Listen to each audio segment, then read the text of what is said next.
It was the last desperate move of a dying empire. Deep inside the tunnels of the Owl Mountains, in what was then Nazi-occupied Poland, somewhere beneath hundreds of feet of earth and rock, a train came to a stop. It never moved again. At least, that's the legend.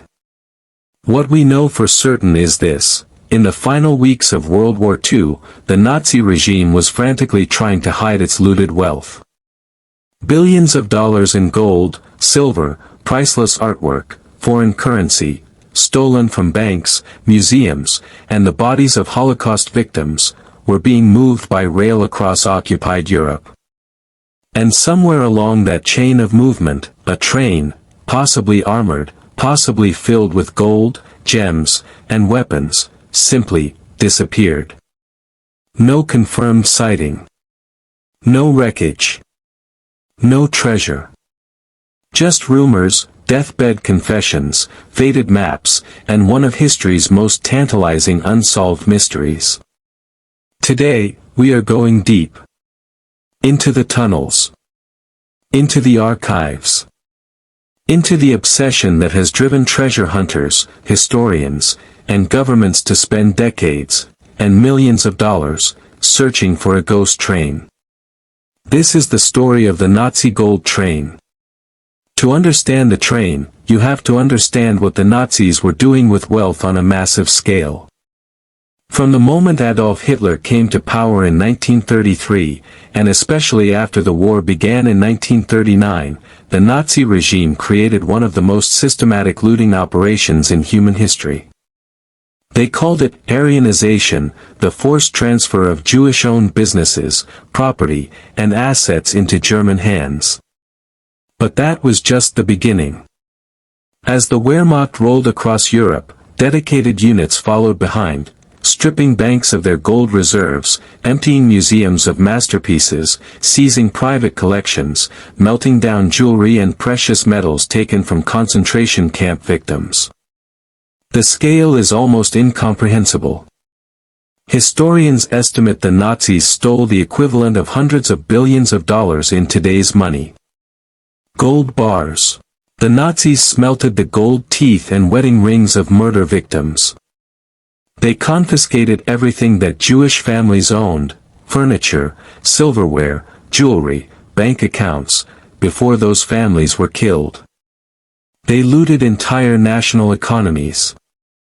When we talk about finding the Nazi gold train, we're talking about finding the physical residue of one of the worst crimes in human history. That changes the nature of the treasure. It's not pirate gold or a buried chest of coins. It's evidence. It's stolen property. In the most profound sense, it belongs to the dead, and to their descendants. The families of Holocaust victims have spent decades trying to reclaim what was taken from them. Art restitution specialists work full-time to return stolen paintings to their rightful heirs. The process is slow, imperfect, and incomplete. If that train is found, the treasure hunt becomes a humanitarian reckoning. And that, perhaps more than the gold itself, is why the story matters. So, does the Nazi gold train exist? Here's where I land after all the research. I think something happened in those mountains in the final days of World War II. The consistency of the testimonies, the missing records, the documented Nazi obsession with hiding their wealth, the scale of the Reese project, it all points to something real. Whether it's a specific armored train stuffed with gold bars and rolled Rembrandts. That I can't tell you. The legend has almost certainly grown beyond what the reality would reveal. But I think there are sealed tunnels in the Owl Mountains. I think there are things inside them, records, equipment, possibly valuables, that the world has never seen. And I think that one day, maybe soon, someone with the right equipment and the right coordinates is going to open a door that's been shut for 80 years. What they'll find on the other side, that's a mystery that remains beautifully, maddeningly, perfectly unsolved. By late 1944, Poland was the center of a vast, desperate movement of Nazi wealth. And at the heart of this movement was a network of underground facilities hidden in the Owl Mountains of Lower Silesia, a region the Germans called the Sudetenland's eastern edge. Here, the Nazis had built something extraordinary. And it may be where the gold train was headed. Between 1943 and 1945, the Nazi regime undertook one of the largest construction projects of the entire war. It was called Project Ries, German for Project Giant. The goal was to build a series of enormous underground complexes inside the Owl Mountains of what is now southwestern Poland, near the city of Wałbrzych. The scale was staggering. Historians estimate that tens of thousands of forced laborers, mostly concentration camp prisoners, were worked to death constructing these tunnels. The mortality rate was catastrophic. Many workers were executed when the project was deemed secret enough. The tunnels stretched for miles. Some sections were reinforced with multiple feet of concrete. There were chambers large enough to house factories, command centers, and storage facilities for the most sensitive materials in the Reich. To this day, the full extent of Project Ries has never been completely mapped. Geologists and historians believe there may be entire sections still sealed, still unknown, still unexplored. Here's where the mystery deepens, because historians still debate the primary purpose of Project Ries. Some believe it was meant to be Hitler's new military headquarters, a fortified command center deep underground where the Führer could direct the war from an impenetrable location. Others argue it was designed to house relocated war industries. Germany was being bombed relentlessly by the Allies, and moving factories underground made strategic sense. And then there is the third theory, the one that ties directly to our story, that the deepest sections of the Ries tunnels were built specifically to store the Third Reich's looted wealth. That somewhere in those mountains, the Nazis hid not just weapons and records, but their gold reserves, their art, their stolen fortune, intending to retrieve it after the war. We know that high-ranking Nazi officials were moving valuable assets toward Lower Silesia in the final months of the war. We have documents that suggest SS units were operating in the region with orders that remain classified or destroyed. And we have testimony. Lots of testimony.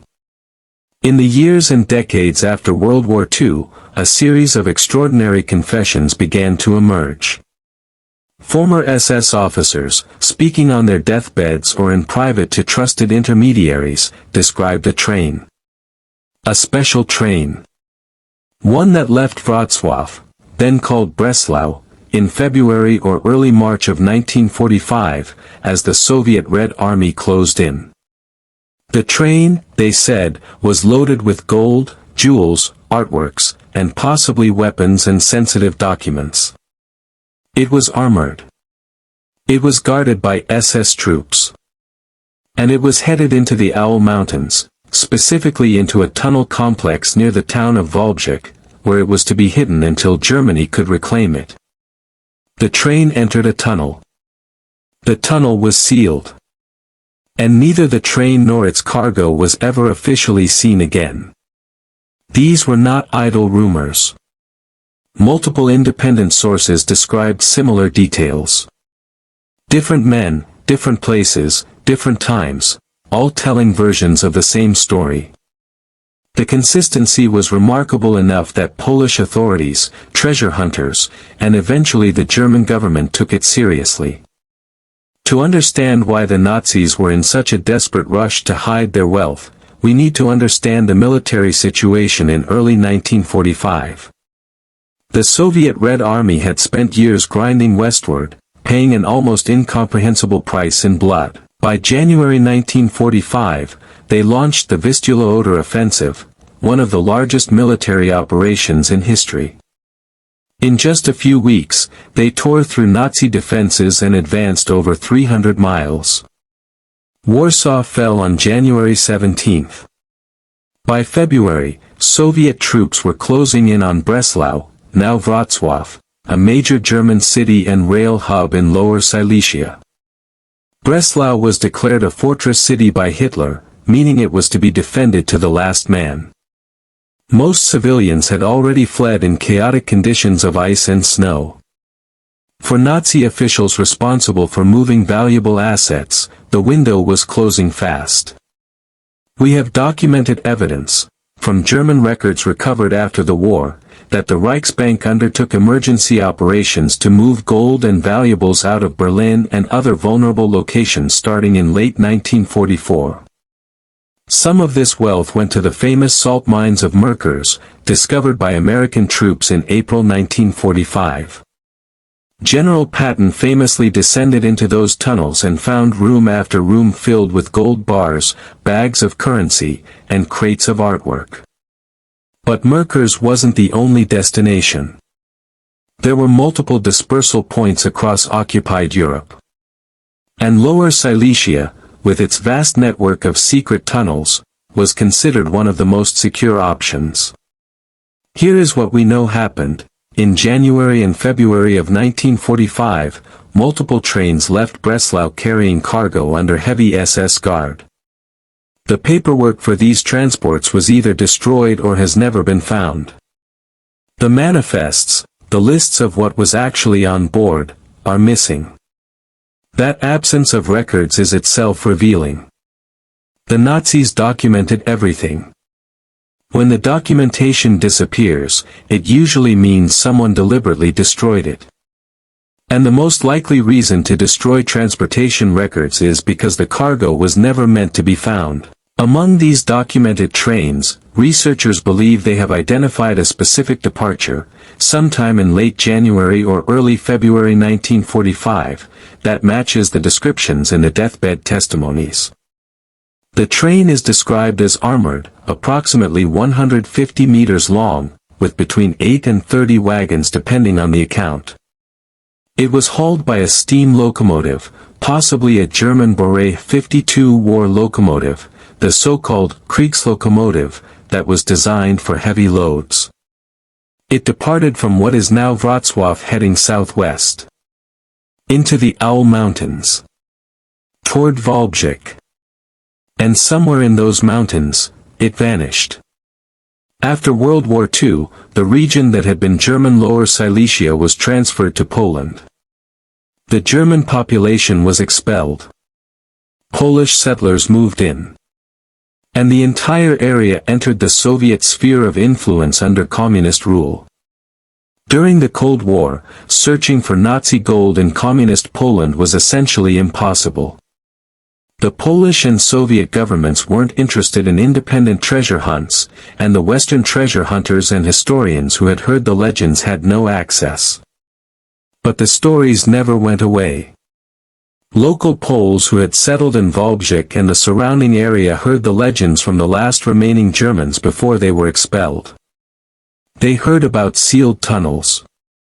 About trains that went in and never came out. About places in the mountains where strange things had happened in the final days of the war. For decades, these stories circulated as local folklore, fascinating, perhaps, but unverifiable. Just another war legend. After Poland's communist government fell in 1989 and the country opened up, treasure hunters began to arrive. Throughout the 1990s and 2000s, a steady stream of amateur historians, professional adventurers, and organized expeditions made their way to the Owl Mountains. They brought ground-penetrating radar, metal detectors, historical maps, and notebooks full of testimony. Most found nothing. Some found artifacts, old tools, military equipment, fragments of wartime infrastructure, that confirmed the tunnels existed and had been active during the war. But the big prize remained elusive. The Polish government, meanwhile, had quietly been conducting its own investigations. And the results were frustratingly inconclusive. Yes, there were tunnels. Yes, there was evidence of activity in the final war days. But no train. No gold. The mystery was intact. Then, in August 2015, everything changed. A Polish man named Piotr Koper and a German man named Andreas Richter filed an official claim with Polish authorities. They had, they said, located the Nazi gold train. They had used ground-penetrating radar and other technology, and they had identified a 150-meter-long anomaly, underground, near the city of Wałbrzych, that matched the dimensions of an armored military train. They released a dramatic statement claiming they had found it. They said a dying man who had been present when the train was hidden had given them precise coordinates before his death. The world went insane. News of the discovery made front pages globally. CNN, the BBC, the New York Times, everyone covered it. Poland's deputy culture minister said the government was taking the claim very seriously. Local officials talked about setting up security perimeters. There was wild speculation about what was on the train. By one estimate, the story generated over 1 billion media impressions worldwide in a single week. Wałbrzych, a formerly depressed industrial city still recovering from the closure of its coal mines, suddenly became an international tourist destination. Hotels filled up. Local entrepreneurs sold Nazi gold train merchandise. Tour companies ran expeditions to the mountains. In early 2016, a team of geologists and specialists was granted permission to excavate the site indicated by Koper and Richter. They found nothing. No train. No tunnel containing a train. The ground-penetrating radar readings, experts concluded, had been misinterpreted. The anomaly was a combination of natural geological features and some older infrastructure, not an armored Nazi train. The Polish Geological Institute issued an official report. Archaeologists examined the site. The conclusion was definitive: no train at that location. Koper and Richter maintained their claim. They said the authorities had searched in the wrong place.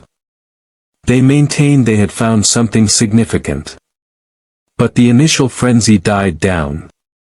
The gold train was once again a legend. Except, and this is important, the geologists and archaeologists didn't say the train definitely didn't exist. They said it wasn't at that specific location. And they acknowledged that parts of the Reese Tunnel complex remain unexplored. Let's separate what we know from what we believe, and what we believe from what we've invented. What we know: the Nazis systematically looted vast quantities of wealth during World War II. They used trains to transport it. They constructed an enormous secret underground complex in the Owl Mountains. Multiple witnesses described a train entering those mountains and not coming out. Official records of certain train movements from Breslau in early 1945 are missing or destroyed. What historians believe but cannot prove, that at least some Nazi wealth was hidden in or near the Reese complex. That the missing documentation was deliberately destroyed. That there may be sealed sections of the tunnel network containing valuables or other materials. What is legend and speculation? The precise contents of any hidden train. Whether the train definitely exists in the form described. The exact location of any sealed tunnels. The testimonial evidence is the most compelling, and the most difficult to evaluate. Let's be specific about what we have. Multiple people, at different times, claimed direct knowledge of the train. A former German officer, interviewed in the 1960s by Polish researchers, described participating in the transport. A local man claimed his father, an engineer involved in the Reese construction, told him about a sealed tunnel containing a train. A woman in Austria claimed her late husband, a former SS guard, had told her about being present when a train was driven into a mountain and the entrance was blown shut. These accounts are consistent in the broad strokes: armored train, Owl Mountains, sealed tunnel, but differ in specifics. Different dates. Different tunnel locations. Different descriptions of the cargo. Historians treat these testimonies seriously but carefully. They're not fabrications, the level of specific, verifiable detail is too high for pure invention. But they're also filtered through decades of memory, possible embellishment, and the universal human tendency to make stories better in the retelling. Modern ground-penetrating radar surveys of the Owl Mountains have produced interesting but inconclusive results. There are definitely anomalies underground, spaces, tunnels, chambers, that match neither the known mapped portions of the Reese complex nor natural geological formations. Some of these anomalies are large enough to contain a train. But large enough to contain is very different from does contain. Ground-penetrating radar can identify voids and unusual densities, but it cannot tell you what's in them. And the geology of the Owl Mountains is complex. There are natural cave systems, old mine shafts, and wartime fortifications that can produce similar readings. To definitively find or rule out a hidden train, you would need to dig. And digging in the right location requires knowing which anomaly to investigate, a choice that current technology cannot make with certainty. Here's something the sensational headlines often miss. If the Nazi gold train exists, the gold may actually be the least valuable thing on it. The Nazi regime stole hundreds of thousands of artworks during the war. Paintings by Raphael, Rembrandt, Vermeer, Monet, Picasso, works that are today worth hundreds of millions or even billions of dollars each. Many of these works have been recovered. But a significant number remain missing to this day. The Art Loss Register, which tracks stolen artwork, still lists tens of thousands of Nazi-looted pieces as unaccounted for.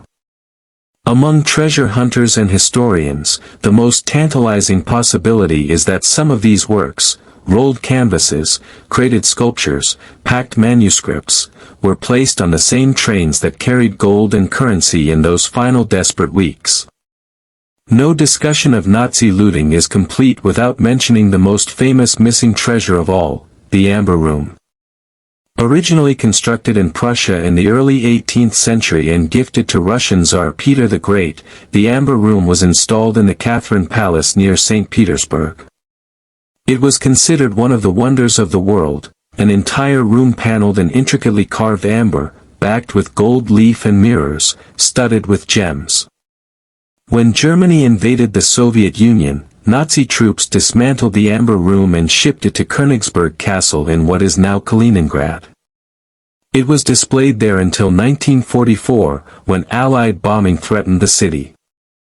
After that, the Amber Room vanishes from the historical record. It was either destroyed in the bombing, hidden in a bunker, or, according to some researchers, placed on a ship or train and moved westward. Some believe it ended up in the Reese tunnels. Others believe it was burned. A meticulous reconstruction now stands in Catherine Palace, but the original, if it survives, remains one of history's great unsolved mysteries. And yes, there are those who believe it's on the train. Let's say, hypothetically, that tomorrow someone opens a sealed tunnel in the Owl Mountains and finds the train intact, full of gold, art, and gems. Who does it belong to? This is not a simple question. The Polish government would almost certainly claim jurisdiction based on location. The German government might argue historical continuity. The nations whose treasuries were looted, Poland itself, but also Hungary, Czechoslovakia, the Netherlands, Belgium, France, would have claims. The families of Holocaust victims whose jewelry and gold were melted down and added to the hoard of moral if not legal claims. Israel might become involved as a representative of Jewish interests. International law in this area is genuinely complex. The post-war restitution settlements of the 1940s resolved some claims but left others open. Some nations received compensation through the Allied reparations process, others did not. And the passage of 80 years has tangled the legal situation further. What's striking is how seriously governments continue to take the possibility. After the 2015 Copa Richter claim, the Polish government didn't dismiss it, they investigated it. Polish prosecutors, geologists, and defense ministry officials were all involved. The government set up a formal process for evaluating treasure claims. Germany, meanwhile, has quietly been involved in related research, collaborating with Polish historians on archival documentation of Nazi asset movements in the final war days. This is not the behavior of people who think the legend is pure fiction. These are serious governments spending real money and real time on what would be an embarrassing waste of resources if they didn't believe there was something to find. We've spent a long time today talking about gold and trains and tunnels. But before we wrap up, I want to sit with something for a moment. The gold on this train, if it exists, has blood on it. Literally, the Nazis smelted the gold teeth and wedding rings of murder victims. They confiscated everything that Jewish families owned, furniture, silverware, jewelry, bank accounts, before those families were killed. They looted entire national economies. When we talk about finding the Nazi gold train, we're talking about finding the physical residue of one of the worst crimes in human history. That changes the nature of the treasure.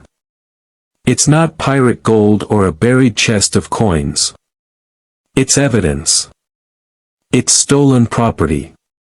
In the most profound sense, it belongs to the dead, and to their descendants. The families of Holocaust victims have spent decades trying to reclaim what was taken from them. Art restitution specialists work full-time to return stolen paintings to their rightful heirs.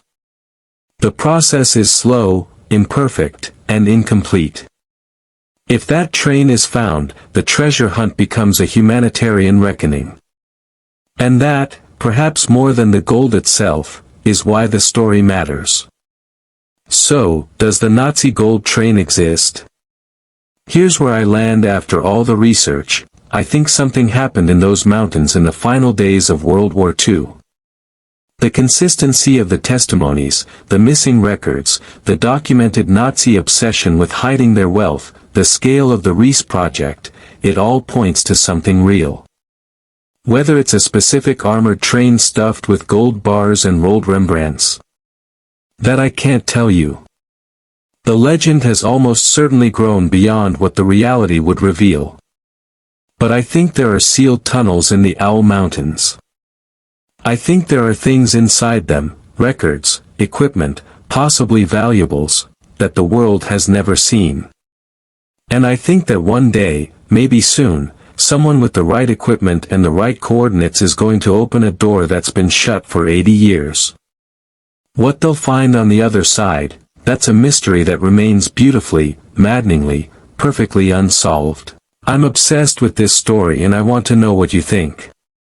Do you believe the gold train is real? Drop your theory in the comments, I read every single one. If you found this interesting, please subscribe, we go this deep on mysteries like this every week. And check out the description for the sources I used, including some incredible archival documents that are publicly available and absolutely wild to read. Until next time, keep asking questions. The answers are underground, just waiting to be found.